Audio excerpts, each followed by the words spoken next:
Os gregos morreram, Aristóteles morreu, e o pensamento grego foi pouco a pouco sendo substituído por um outro jeito de pensar a vida, o homem, o universo. E esse outro jeito também tinha um grande líder, um grande mestre espiritual, chamado Jesus. Jesus nasceu em Nazaré, 350 anos depois de Aristóteles. Aristóteles, você sabe, era grego, estudou na academia de Platão. Jesus era judeu e se formou no judaísmo. Aristóteles tornou-se um subversivo na academia. Jesus tornou-se um subversivo no judaísmo. Jesus disse coisas que ninguém tinha dito antes. E Jesus, grande sábio que era, respondeu à nossa pergunta: o que a vida tem que ter para valer a pena? E a resposta de Jesus é impactante até hoje. Por mais que vivamos numa sociedade de cultura cristã, a resposta de Jesus, quando anunciada com clareza, produz extraordinário impacto nos espíritos de quem ouve. O filé mignon da vida, a vida que de fato vale a pena, é a vida assumidamente dedicada ao outro. Isso é absolutamente incrível, sobretudo para nós, acostumados a ouvir que o sucesso da nossa vida tem a ver com o nosso próprio ganho, com a nossa própria riqueza, com o nosso próprio conforto, com o nosso próprio poder. Jesus dirá mais ou menos o contrário. O filé mignon da vida, aquilo que fará de você um vivente feliz, é a entrega, é proporcionar, é alavancar, é permitir que o outro viva melhor do que viveria se você não existisse. É permitir que o outro sorria o sorriso que, se você não fosse, ele não sorriria. É permitir que o outro sinta a alegria que, se você não estivesse, ele não sentiria. E aí sim, você terá vivido vida boa, vida que valeu a pena. Lição de Jesus. Bem, os exemplos podem ir ao infinito. Basta que alguém que você ame fique doente, para que você gaste num único cheque tudo o que tinha guardado para si. E aí você descobre rápido o que vale mesmo na hora de viver. A minha filha Natália é a mais nova dos meus filhos, tem 13 anos hoje.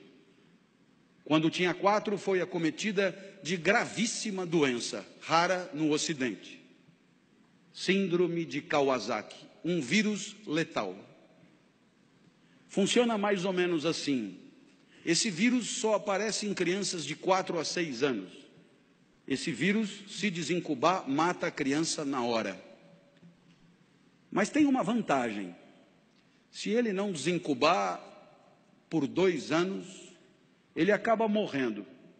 E a criança está definitivamente curada. 2 anos só. 2 anos esperando. Eu olhava para minha filha na UTI e eu me dizia: por que não troca? Eu fico no lugar. A vantagem é óbvia. Eu fico aqui e a criança fica livre disso. Como não estava dando certo, eu fiz proposta irrecusável. Pegue 20 crianças com isso. Ponha os 20 bichos em mim e liberte as 20 crianças. Agora a vantagem é mais do que óbvia. Não esqueça de pôr a minha filha no meio. Bem, pensando assim, eu aprendi coisas sobre mim. Coisas que eu não sabia. Eu aprendi que para mim a vida não era o bem de maior valor. Continuar vivo não era o mais importante. Porque se fosse o mais importante, eu não trocaria. Se fosse o mais importante, eu jamais faria aquela proposta. Então, naquele momento, eu aprendi que havia alguma coisa que valia mais do que continuar vivo. Eu aprendi, então, a maior lição de Jesus de Nazaré. A maior lição. O que mais vale na vida, o filé mignon da vida. Eu aprendi que o amor vale mais do que a própria vida. Por isso propunha a troca.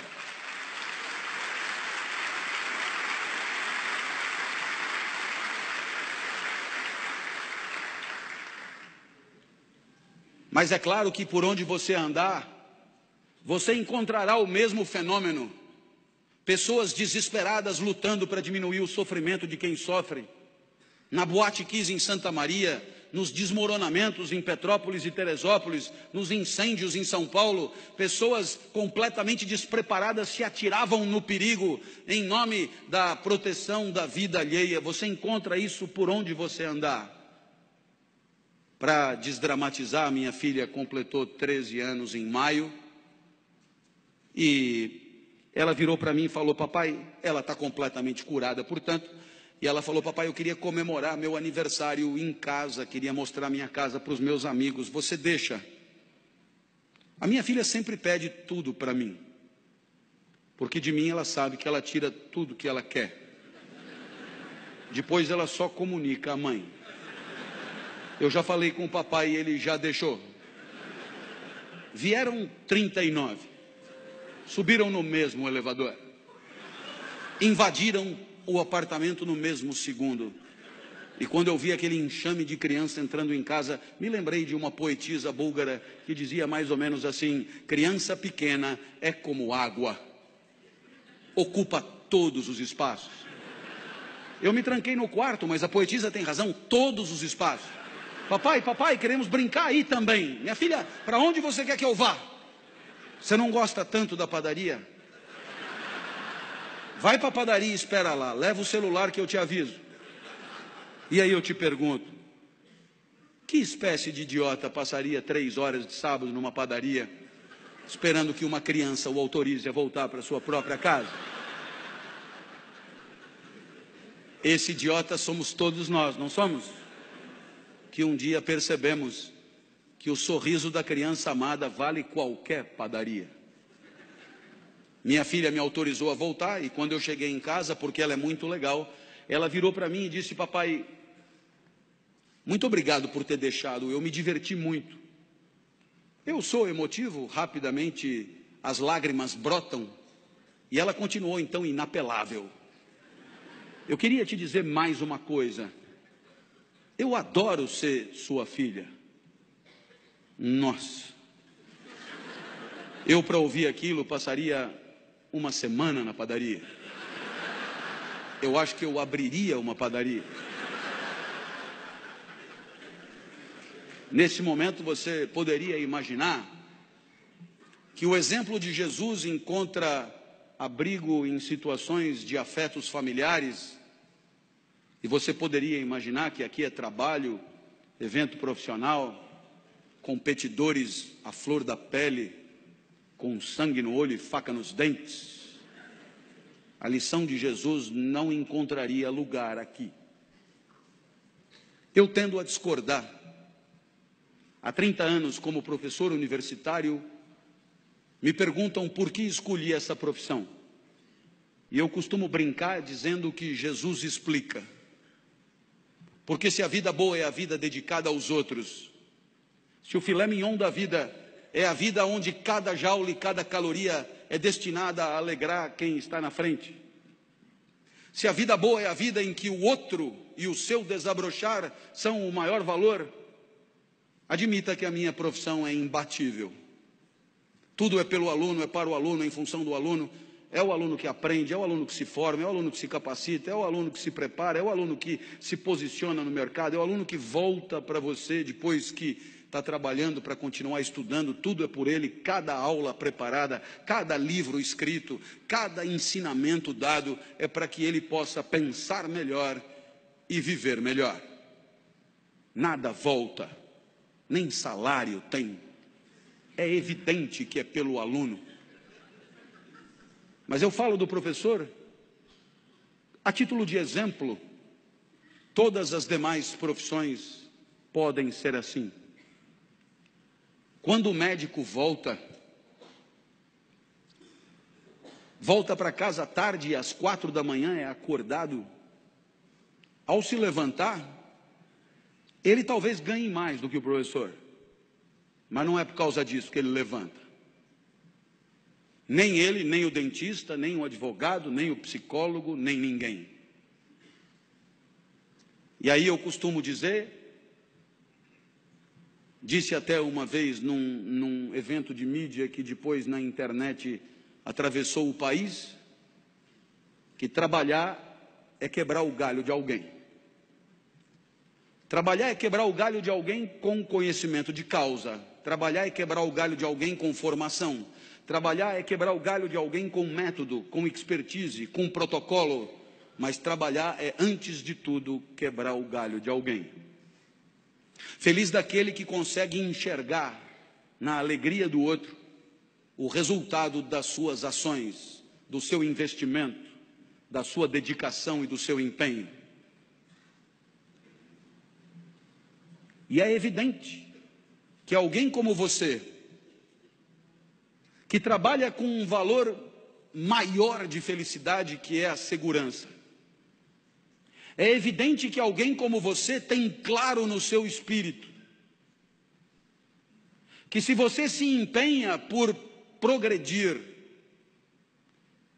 por ampliar seus negócios, por servir ao maior número de pessoas, muito antes do que pensar no próprio enriquecimento, muito antes de pensar no próprio acúmulo de recursos, muito antes de pensar na própria fatia de mercado, muito antes de pensar em si, você sabe o quão bem você faz às pessoas que bateram a sua porta. Você sabe o quanto as pessoas confiaram em você para bater a sua porta.